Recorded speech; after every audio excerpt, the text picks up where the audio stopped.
Ajay, my question to you is, and since you've told us about Dyna Estate and the kind of work that you're doing for the industry, how do you see the processes which everybody is spoken in the panel as well as they're going to address in the, as the coming members speak? What processes do you really intend to bring which will bring more transparency into the system, or which will probably make the system far more easier to have a communication between, let's say, the developer or the broker, or between the developer's office himself and his various projects? So how do you think that process difference will come through your solutions? Yeah, sure. So over this decade or more, we have seen the real estate industry grow manyfold. Yeah? And some of the leaders of the industry have become amongst the largest companies of the country in terms of valuations, in terms of revenue and all this. But at the same time, the fact remains that the real estate industry still fails to attract top talent. I say this, and it's a question to everybody on the panel, to come and correct me if I'm wrong. How many real estate companies are on the IIMs on a day one or a day two? Now, if the answer to that is none or very few, then we do have a challenge in attracting top talent. Professionalism and processes, however, do not necessarily mean that you need a certain guy with a certain degree from a certain institute in the organization and only then you are professional.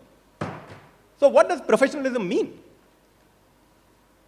To people at large, professionalism means that an organization is providing a certain predictable behavior within a certain amount of time without any surprises on the negative side. And if you are running an organization which has people who are not the top shot, you have to be able to manage them through systems and through processes. And how do you do that? Every organization which gets to a certain size has multiple channels to reach out to its customers. You may have a call center, you may have a broker, you may have a call coming in, you may have somebody going and writing on your website or whatever. And invariably, we fail to get a 360-degree view of the customer. Somebody might have written on our website, but when he calls the call center, we don't know what he wrote. He may have told somebody something to the broker, but when he talks to the manager in the real estate company, the manager does not have a clue to what is it that he's interested in, has he done business with us before, and all of this good stuff. Now, the same thing is true. When we talk of professionalism, we are saying predictable behavior of an organization towards its customers, its partners, which are brokers in this case, and of course, its employees. And it is not possible to do this in any manual ad hoc manner. And this is where systems come and they start to help you. Now look at a typical customer life cycle. When a customer is coming and talking to any of the real estate companies for a transaction, there is one more entity that he is typically engaged with. And this entity is a bank. Now think of the experience that we get interacting with a bank, which are technology savvy, thoroughly professional, attracting top talent on one end, and a real estate engagement on the other end. These are kind of two ends to a spectrum.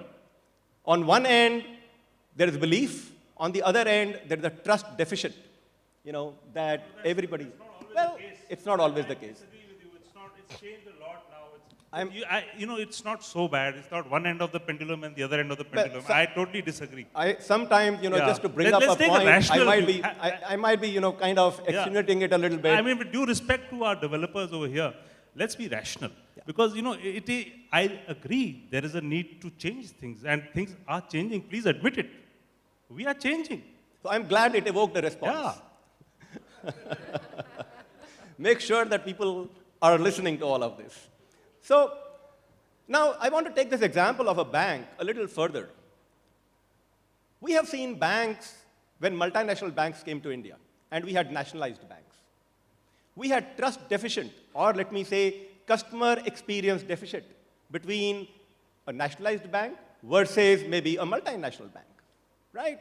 Increasingly, people started going to a multinational bank. But look at what has happened over this decade. This situation has changed.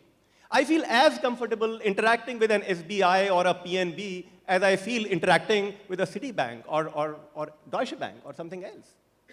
The same people who joined 2 decades ago or longer, have given it a different shape. Now, what has enabled this?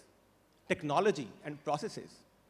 The person, you can sit from your home today and get a view into the same details of your transaction as somebody with a Citibank.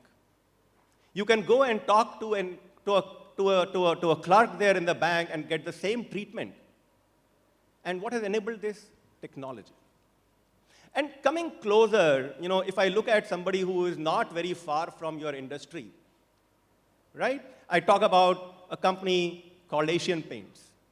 They live kind of on what you people do. But if you see in terms of proficiency or in terms of technology savviness, they have taken a big leap over whatever others have done. And this has been greatly helped by technology. Okay? I just leave it here. Thank you, Ajay. But I think that's a great perspective as far as thinking big goes. Should help the industry to move forward.